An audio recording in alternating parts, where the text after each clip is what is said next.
episode of Ebony Ladies in the DR. I'm your host, Bridget. Remember, every Thursday, right here on YouTube, 9 p.m. Eastern Standard Time. And today, everybody, we finally have an Ebony gentleman in the DR with us today. Hi, Omar. Hey, Bridget, how you doing? I'm doing good. I told you we missed Great. you. We missed you. We got to get you back. Miss you all too. Yeah, so for everybody that has never met you, everybody, this is Omar. Omar, tell everybody where you're from first, and then how long you've been in the DR. Okay, I'm from Atlanta, Georgia, Lithonia specifically, and I've been here for 2 years now. 2 years, and we were 1 year in January, so 1 year and a few months. I don't know if I'm gonna count these months. I'm in the U.S. You know, we still stuck in the U.S. No. We're still in the U.S. We were supposed to get home April 7th. All the flights got canceled because they closed the border. So we're supposed to get home now June 7th. So instead of a 1 month vacation, we're on our 3 month vacation. Okay. That's what Corona does to you. Look, I'm telling you, that's what the Corona got me. It got me. So look, I'm here. But okay, so you've been in the DR for 2 years. Yep. Now, why the Dominican Republic? How did you decide? Let me try to go right down a list. Okay. I moved here, let me say, it was first because of my brother. He came here probably about 20 years ago, and he loved it. And so he used to share stories with me, and then I got out of college, and all my friends wanted some place to go. I always wanted to live in Bermuda, or I wanted to live in Panama. Oh, wow. And I wanted to go there to visit. But my friends, they couldn't quite afford it. So I was like, okay, the Dominican Republic is more affordable. My brother told me about over here. Okay. So we came here, went to San Domingo. This was 16 years ago. And I mean, we loved it. We just had a ball. And so after that, you know, it took about 10 years till I got the bug to just leave the United States altogether. Okay. And so let me just skip to, I guess, answering your question right off. And that was just one thing that hit me was, you know, the penalties aren't as harsh if you overstay a visa or something like that in the beginning. Okay. Or the other thing was, of course, the women. You know, that's an attraction for all men. And then the culture was, you know, it was a nice culture as far as the people were genuinely friendly. I didn't feel like my life would be in danger coming to a new country. Right. The affordability as far as what I could have. That's one of my doors. Doors slamming, right? Yeah, sorry about that. But what I could have for the amount of money and to not have to be able to work again and to retire. Okay, so I'm going to stop you right there because look at everybody how young Omar looks. And now if you check out his background view, look how beautiful his community is. We've been there and seen that apartment. That's the pool right off his balcony. So if you're thinking about, and Omar's young, so if you're thinking you can't do it, look, hit us up in the message, in the comments. We're going to tell you how you can do it because we're both young. We're both earlier than retirement age. I'm a lot younger than Anwar. I mean, a lot older than Anwar, but look at his view. You know? Shoot, yes, I am. So now I'm going to ask you, do you have any regrets? No regrets. No. Regrets. The only regret is I couldn't do it sooner. I'm telling you, because once you finally feel like you're at home and you're settled, you're like, man, what was I waiting for? I should have did this 10 years ago. I was trying, though. I was trying. I felt like we met our goal. We met it 1 year earlier than we had planned. So I'm still good. But so no regrets. That's the good thing. So now I met you in Punta Cana. Then you moved on around. You're in Las Terranas now. So how has your adjustment been?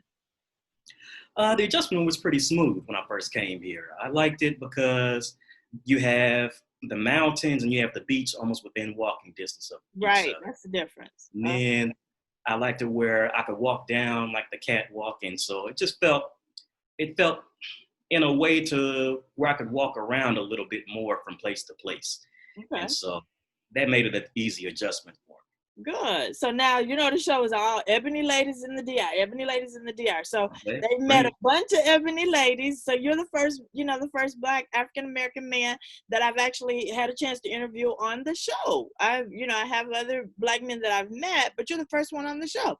So I'm on. tell everybody, So tell everybody, what's your experience like as a Black man? Because you see all this stuff that's going on, right, in the U.S.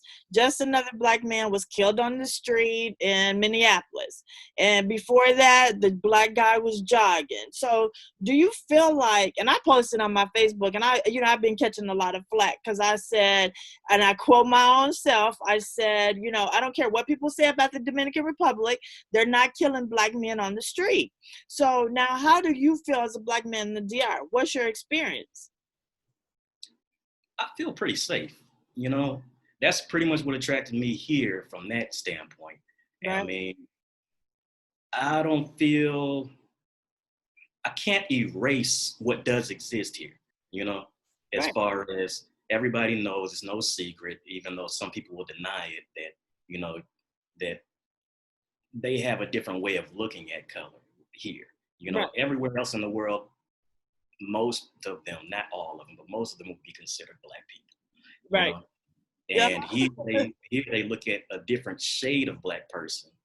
And sometimes they will, if you sit down at a restaurant and they don't know you're an American, you might get a different experience as opposed to when they find out you're an American. And then all of a sudden, everything opens up for you. Right. They cater to you versus just being a dark Dominican. Exactly. Yeah, they have a dark skin, light skin thing. And other than that, when I'm in America, if you wanted me to talk on that, I'm out on my patio, so I guess other people can hear me. So it's, I'll get down with you and go all the way around ins and outs of it. But I mean, those kind of things we become used to. And I did want to come to a country where I could blend in more, I didn't want to go to a country where I would stand out everywhere I went. Me too. Being here, people don't even know I'm not from here sometime until I open up my mouth. Now, how's your Spanish? Talking about open up your mouth, you've been using Yo quiero hablar ahora, pero es más difícil porque es 2 meses sin práctica. Oh my God, out here and showed out, tried to show me that. Trying. Good for you. You sound good. But you sounded good before you left Punta Cana. They can understand me, yeah. Right. But when they get to talking, it's I can't understand them. Yo, I'm just moving. I tell them to slow it down, and then I can catch my words and I can respond. So I feel more confident. And that's all, since we've been here in lockdown, quarantine in the States, that's all I've really been doing is studying my Spanish. I've been doing volunteer work with my cousin. Shout out to them in Mississippi at the food pantry. So I've been helping, giving out food to people who, who jobs have cut their hours or who are laid off or who lost their job. So I've been doing a lot of volunteer work. I know when I get back to Punta Cana, I'm like going to be cleaning seaweed off the beach. I'm going to be hiding. I'm going to be doing everything I can to get it. So you got a good heart. Used to, right? I'm ready. Yeah, got to spread it.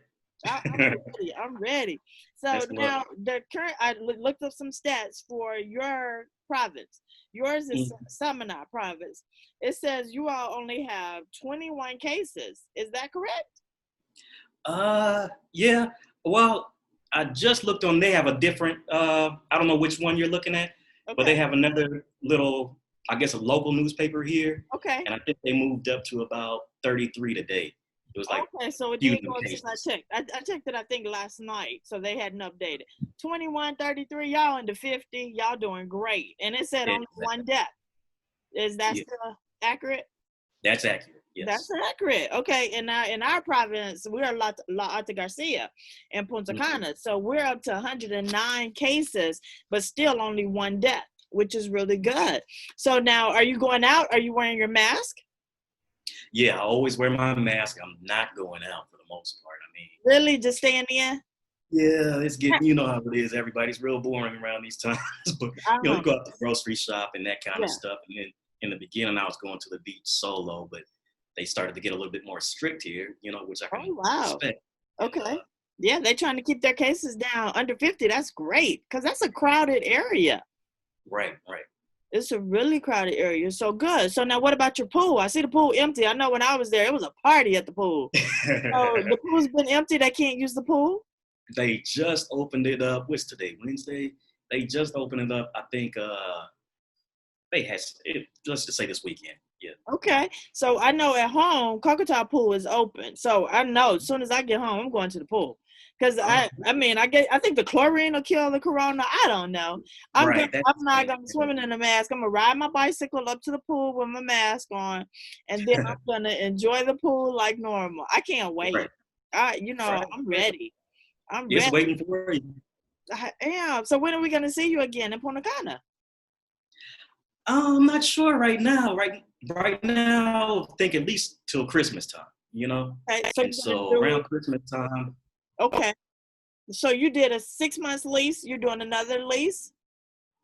Correct. Or do a year lease? I want to do a year, but right now it's for 6 more months. Just for 6 months. So you're enjoying it then. You're going to do another 6 months. Yeah, man, I like where I am. It offers, I can't say everything a person that I'm looking for, but it's attractive enough, and I'm cool, man. I'm good. Have you made friends there? How's it been adjusting? Because we make friends everywhere we go. Right. It was real cool here because in the beginning I would go to like, they have different events. You can have stuff like karaoke, you have your excursions and stuff. So I would go to see the whales, or I would go to like this place called El Limon, and you could go to the waterfalls, and so that's the way I would go out and meet people. Of course, you go to your restaurant and you get a couple of drinks and you talk to the people that way. Everybody. So, yeah, man. And it's just real cool just to meet people who are coming from the same situation you're coming from, and so it's real easy. And then, of course, there's some people where you don't communicate with those people anymore. That's it. That's everywhere you go. That's life. Now, have you met Kelly? Kelly does a YouTube show, her Free Island Girl. So shout out to Kelly. Yeah. So you have to meet her. She lives up in the hills, but she's always around town doing shoots and shooting her episodes and everything. So Kelly's real cool. So that's somebody you may want to reach out to, just to make a new friend, because she's real nice. And I actually saw myself in one of her videos one time in the background. Really? Yeah, California girl. I think y'all probably been in Dominican about the same time. I think she's like she might be a little longer, but I think she's around 2 years too in the Dominican. Okay. But no regrets. That's the thing. Especially now, everybody's asking, people are starting to ask us more questions since how crazy the situation has been handled in the U.S., with no leadership, with, that dumb president we got. So with no leadership, everyone is like, yeah, I got to do something. It's time for me to move. And, and I just would like to have other Americans on the show that did the same thing that we did, to tell people, like, it's nothing, hard about it. It's just got to be something that you want to do. Correct. That's it. It's got to be something that you want to do. So now, are you going to vote? How are you going to? I got my absentee vote. Do I need to get one and get it to you? Do I need to request so you can absentee vote? Or did you take care of it? I'm trying to do all I can. I want to. I always do. I'm hoping that this won't be the first year that I'm not able to do it. Yeah. Oh, no. I'm not going to let that happen. Do you have any excuses?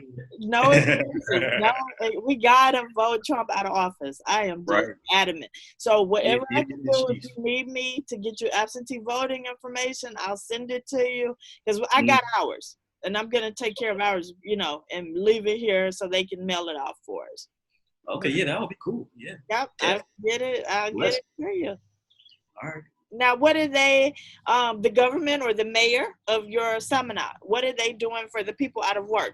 Are you seeing people pass out food? Or are they getting water? I haven't seen that. And they just switched, I believe, as far as a new one just got in office. Leadership, right. So I like what he was doing. One of the other things he was doing besides people passing out the food was he was disinfecting just the streets and stuff like that. That's great. Going down. I believe, I'm not sure because I couldn't read all that, but that they gave a lot of the locals certain amount of money that they could spend at the grocery store. Oh, that's good. because one time I was standing in line for damn near an hour, and that was a line to enter.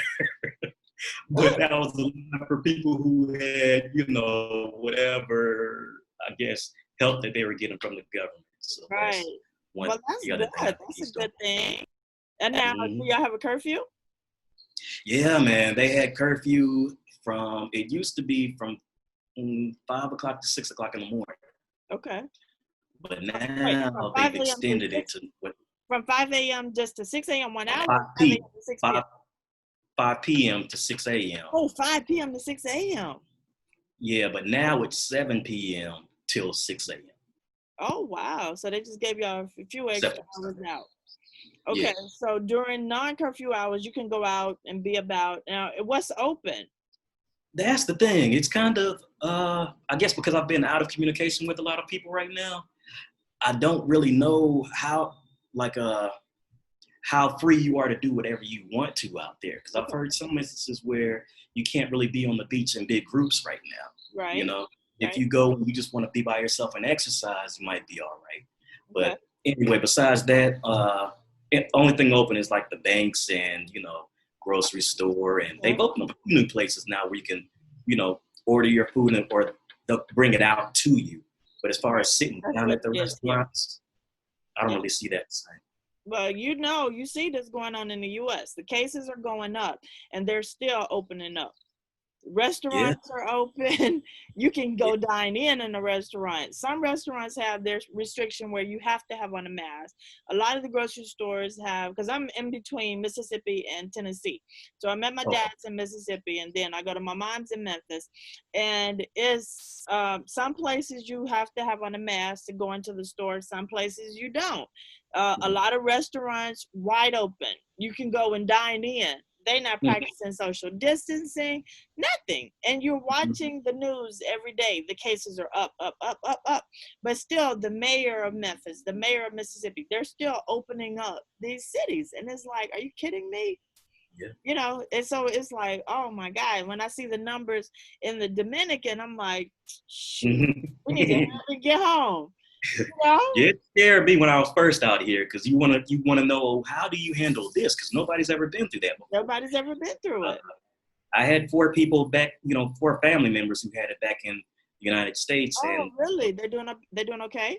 They're doing okay. One suffered real bad from it, Oh, and so he brought it, back, I guess. I don't know if they might watch this, but I hope I'm not telling too much of their business, but that's kind of how the others got it. And then I had quite a few people in my family who are nurses and doctors. And so they pretty much convinced me that, this is way worse than what you're seeing on TV, actually, and for all the people who are denying it and want to put out, a lot of stuff that they're putting out to make it seem like it's a hoax and not to go down that route. But the people who are really looking at it, when you hear their stories, that there's a reason why every country in the world decided to react. Isn't that something? Something that this is literally where every country in the world has responded and are actually taking action. And we're like the superpower and we're failing at it. Right. U.S. is doing the worst, and it's like such a sad situation. But I can't. It's hard to like wrap my head around anybody saying it's a hoax. You know what I'm saying? Because people are actually dying. So is it a conspiracy? These people are like, okay, yeah, I'll put my life on the line for the hoax.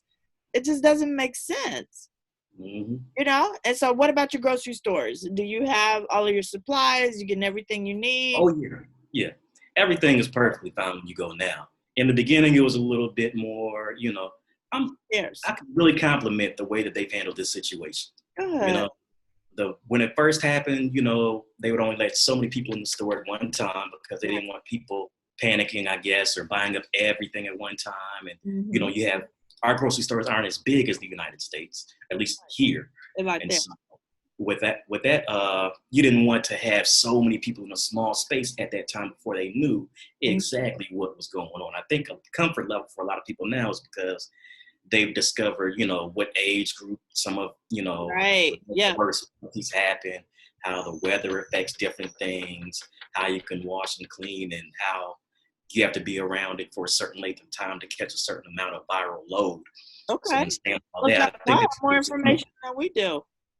Hmm. Yeah. I'm sorry, I'm interrupt you, but yeah, it seems like y'all have more information than we do, because I didn't know, you keep hearing, oh, the heat is going to kill it, but then it's spreading like wildfire in Brazil, and Brazil is hot. They're like on number 2, number 3, they're right underneath us.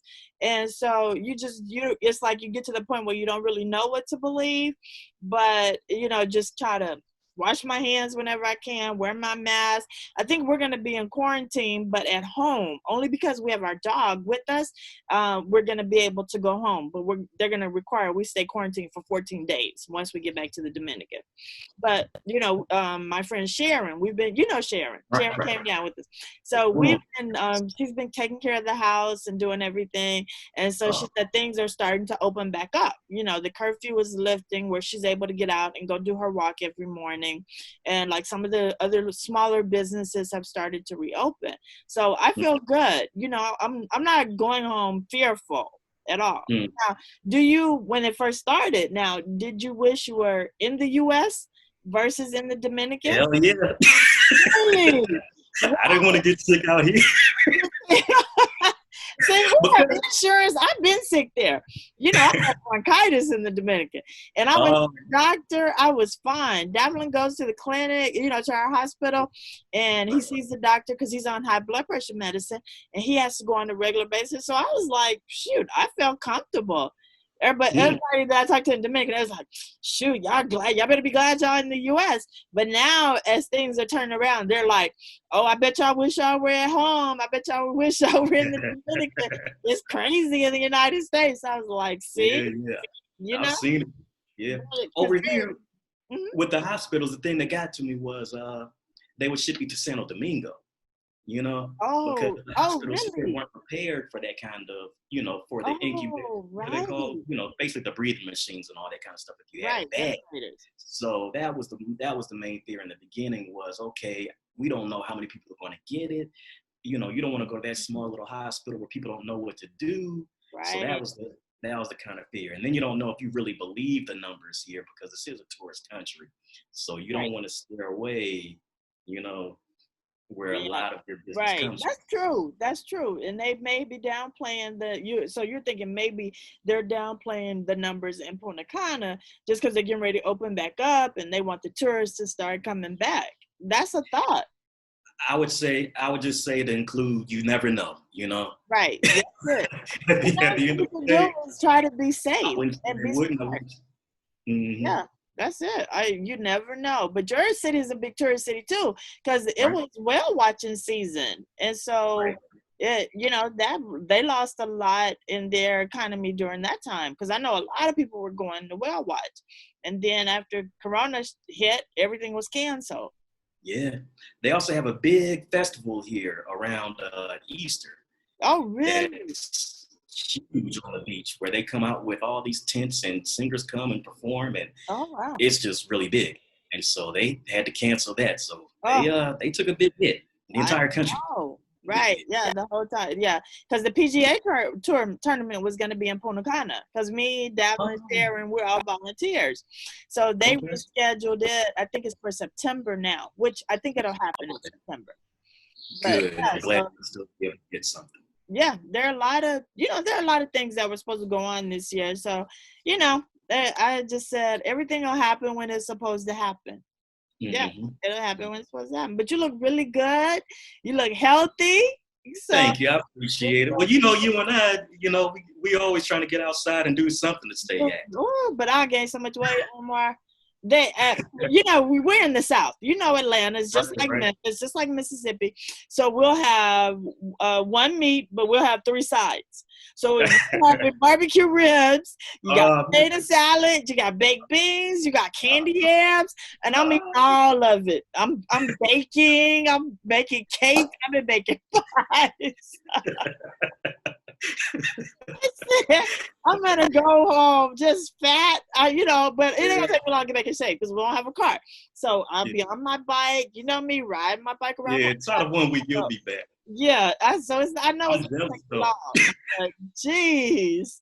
I miss the barbecuing, man, and just the whole fact of, you know, that's one thing I do miss is the food that we used to have in Atlanta. You do not get that kind of food. No, you definitely not. You gotta cancel that out. We're definitely not. We eat good in the Dominican now, but we're not getting yams. You know, you can't call them sweet potatoes. You got to say candy yams. You're not getting candy yams the same way. So I am just like, I'm going to tell you, I need a break from all this food. I said, all I do is sit around and wait. What am I going to eat for breakfast tomorrow? What am I going to eat for lunch? Oh, what we have for dinner? That's all you got to think about. Eat. Because you're stuck inside. So I know you didn't do a lot of cooking. So have you started to cook more? Oh yeah, that's all I've been doing. Because at first I didn't trust anybody else making the food. So I was like, nah, let me go back to work again. So yeah. But then again, that's the other problem is you can't get all your same seasonings that you used to get. So you know, you can't get all the different meats. So you gotta take what you can get. So you know, cream of wheat some days. You know, at least I haven't reduced down to ramen noodles to the college days. I'm still getting some good meat. You still getting good healthy food. Well, good. I know. I'm telling you, we miss you. I'm glad you're happy in Las Terranas, and if you end up staying there longer, then we'll be back down to visit again. So, and you know, you always got a room in Punta Cana because we have a guest room. You're always welcome to come stay with us. But that's it. I'm just like happy to have all of my subscribers and everybody that watches Ebony Ladies in the DR finally meet firsthand an ebony gentleman in the DR, and that's happy to be there. You know, it's someone that's just truly happy about the decision you made. So I want you to give somebody as a young Black man some advice on leaving the U.S. behind if that's what they choose to do. What would you tell them? I would tell them to first get outside money. Try to find something that you can do that can be a residual income bring in. If you want to buy houses or buy property, I would say go the duplex route. And I would say that would be able to help you out for one thing. Invest in your 401. Those kind of things as far as investments are concerned. And then first come and talk for yourself to try to figure out what the prices are, because they're going to be different than what you see on the internet. And so when you get that together, you'll have pretty much, trust your numbers. Always trust your numbers. That's right. Don't trust what you say. Do your math. Know what you're getting yourself into. Compare the cost of living, and know that you're going to be able to adjust to a different way of life. Because nothing's perfect, but I feel like what we did was perfect for us. Like what you're doing is perfect for you. So that's what you have to realize. You can't come with the mentality that everything is going to be perfect there, and you're not going to experience anything. The Wi-Fi is always going to be great. Right. Everything's going to be beautiful. Power outages, right? No power, nothing. But things are going to happen. But you have to come with that positive attitude and want something different for yourself and for your life, and it's worth it. I'm telling you, 100%, it was worth it. And I can't wait to get back. Oh, great. That's a blessing, and we'd love to be able to have you. And for the people out there, like you're talking about, for the other guys that might be watching this, it's doable. You'll feel good about the fact that you'll feel good about this is what hit me was. I am where I wanted to be. So many times you end up going places because your job takes you there. Right. You end up here because of family or different situations. You got to take care of a family member. And life is going to hit you. No matter what, you can't stand still. Life doesn't allow people to stand still. So basically, at the end of the day, if you can get to do something you want to do and get out the matrix, which we call the United States, the rat race. I call it the rat race. That's the race.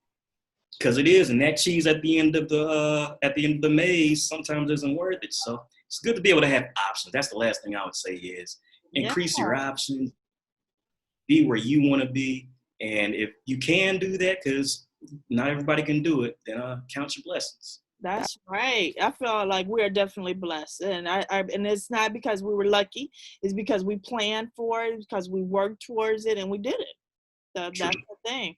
All right, we're gonna wrap it up. Amar, thank you so much for your time. I appreciate it. You're welcome. I've been trying to do this for 3 months now. But everybody tune in every Thursday, 9 p.m. Eastern Standard Time, right here on YouTube. This will air on Thursday. Okay, so everybody, I'm up to date. These are new episodes. You see, we're zooming it, so we're social distancing.